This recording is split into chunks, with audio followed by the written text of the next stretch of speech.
Hello and welcome to my channel.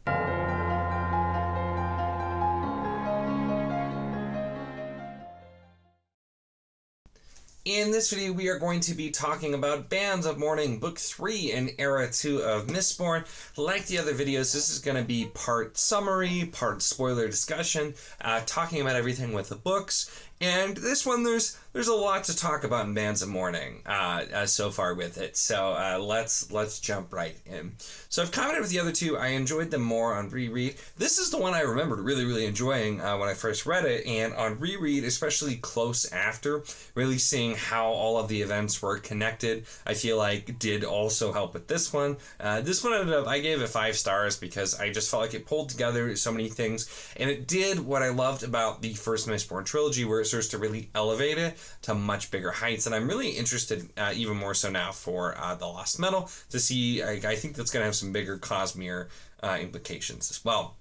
But so this book starts out with Wax and Sterris are supposed to get married, ends up getting messed up by Wayne, but then they have to end up going on this whole chase essentially to try to find the Bands of Mourning. So they're approached by the Kandra, who are asking them to do that because one of the Kandra Railer had gone to try to find them and came back with pictures. So we get the introduction of the camera, which continues that kind of showing technology slowly progressing throughout the books. We had cars come, especially in book 2, other things like that as well. So we get that. And Wax doesn't want to go, but then they ask Marcy, and so they all end up going together in order to do it. We get them, we start to see this other group of people that has some weird kind of allomatic technology with the cubes that we don't find out right away but essentially the big thing we find out happening is that the set, including Suit,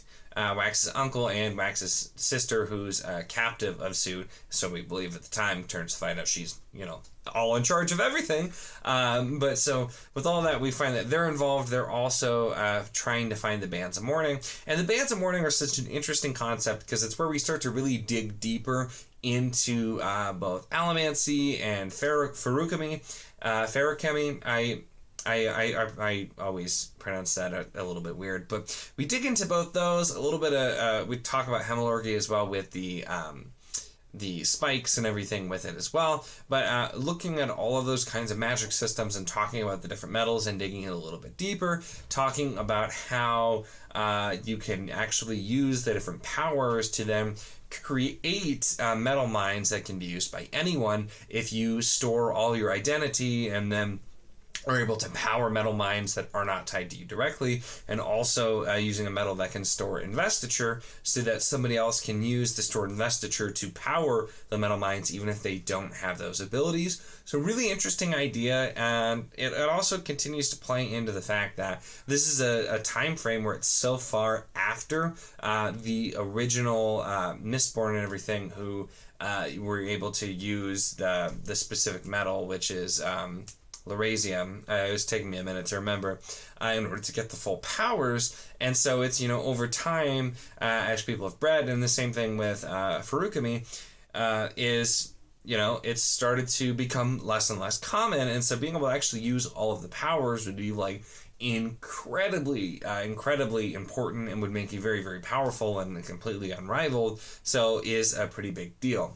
We also get a ton more with the Southern Scadrians, who had been mentioned a little bit, but not a whole lot. And that's also something that is just a huge part of this, is we learn more about the people on the southern continent who were living, and they were in a extremely hot environment because during this is going to be Mistborn Era 1 spoilers, I suppose, a little bit, so just be aware of that. But I imagine if you're watching this video, I would really hope you've read the first trilogy. But so during that time, when the Lord Ruler had taken the power from the well, he had created the ash mounts and everything to try and cool the area down, but he had neglected to do anything with the southern continent because that wasn't an area he knew, and so it was really hot. But then after Harmony remade the world, ended up having a huge change in climate, making it very cold, and also something that they had to adapt to.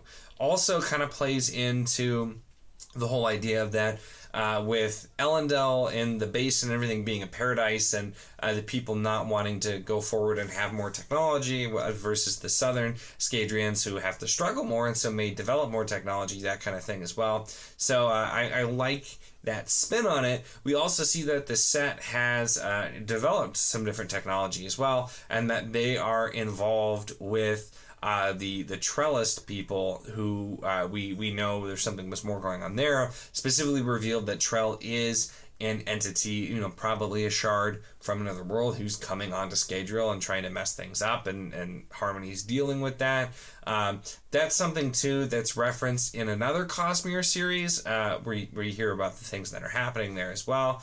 And I'm being vague here because there are definitely some really, really large Cosmere spoilers that are a result of things that happen in Bands of Mourning.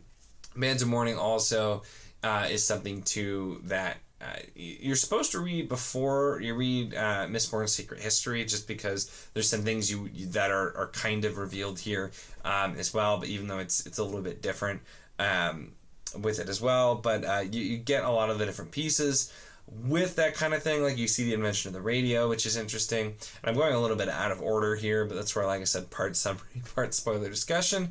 But the discovery of the airship that the set captured, and the Southern Scadrians there, and how they can use elements in different ways, where they have like the cubes that you can charge it and then it will give that effect. And they've used this technology, and it's something that they got from the Sovereign, and so we learn about the Sovereign.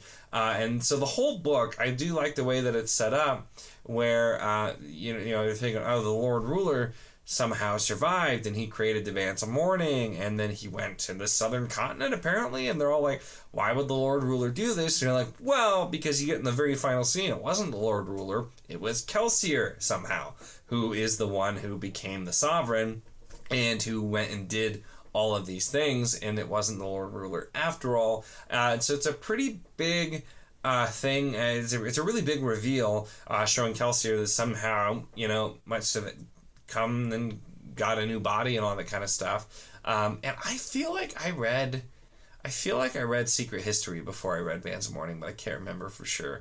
I mean, you're not supposed to for reasons, because otherwise you wouldn't have any idea that Kelsier somehow was still hanging around.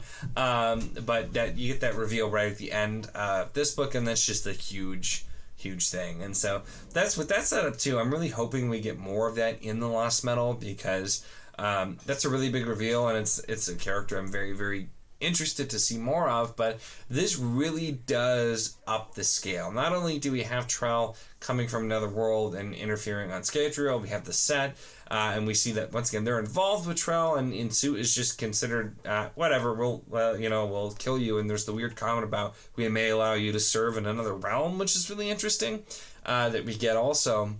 But so we have them involved, and we have this other continent of people who are much more technologically advanced than those of Elendel and the surrounding areas. And so there's the talk of trade maybe coming in from there, but there's a lot of moving pieces going on at the end of this book, and so it does have me a lot more excited to read Lost Metal. I was not huge on Era 2 when I first read it. Like I said, I think I was just comparing it too much to Era 1, but it has really started to up the game here. It's book 1 introduces the group of criminals who are doing this stuff. Book 2 introduces the idea of there's some other force at play. Book 3 kind of brings them together, as well as introducing the people from the southern continent, which also is just a pretty interesting thing to bring into the story. And so there's a lot going on here, and I am really excited to see where this goes. We also do get some really good character development with Wax is still mostly Wax, but seeing him and his character go through the struggles, he's already been dealing with, going against his uncle, and then finding out that his sister, who he thinks he's recognizing, that he thinks he's rescuing, is actually higher ranked than his uncle in this organization. She recruited him, and he's just like, oh my gosh, how could this be? But we get more with him and Steris. Steris gets fleshed out a lot more as a character, which is nice. And their relationship, I think, works pretty well here. Somebody said in Discord, which I still don't necessarily get there, but it said that Steris and Wax were kind of, that was Sanderson's first try at a more mature romance, which then he got better and improved with later in Stormlight with a romance there, which they're very different and like not similar, but I can kind of see that where this really is the first time he tried to do a more adult, like to adults instead of younger people with romance, and so it's something I think that does make sense, but we get a lot more there. We also get to see with Wayne specifically, and him ending up actually using a gun and shooting somebody who he knew was going to heal, but that too, just him kind of being like, I've had enough, I'm going to do this stuff anyway. And with Marcy as well, we get where she's realized that, you know, and we've had a lot of growth with her too, because she's kind of just like, you know, fangirling about Wax in the first book, and then she's taking a little bit more agency in book 2, and in the third book she's realized that, you know, while she's glad that people like Wax and Wayne are around and do the things that they do, that's not the kind of person that she wants to be, and, you know, kind of just sees the gritty truth and realizes that there's other things she wants to do. So I'll be really interested to see how Marcy, how her character continues to grow in the fourth book, what we see with Wax and Steris, and now an actual married couple, and then with Wayne as well. So the characters are at some, they've had some pivotal moments, and they're set to be able to continue those in book 4, as well as just the massive plot points, the things that have been elevating, and the potential really big Cosmere implications that could be happening in book 4. So I'll definitely be reading that as soon as I get it when it comes out, and then we'll probably do a pretty in-depth video talking about the Lost Metal and all of the kind of the spoilers stuff with that, but I'm way more excited for it after doing this reread than I was before. And that's usually it's pretty best case scenario.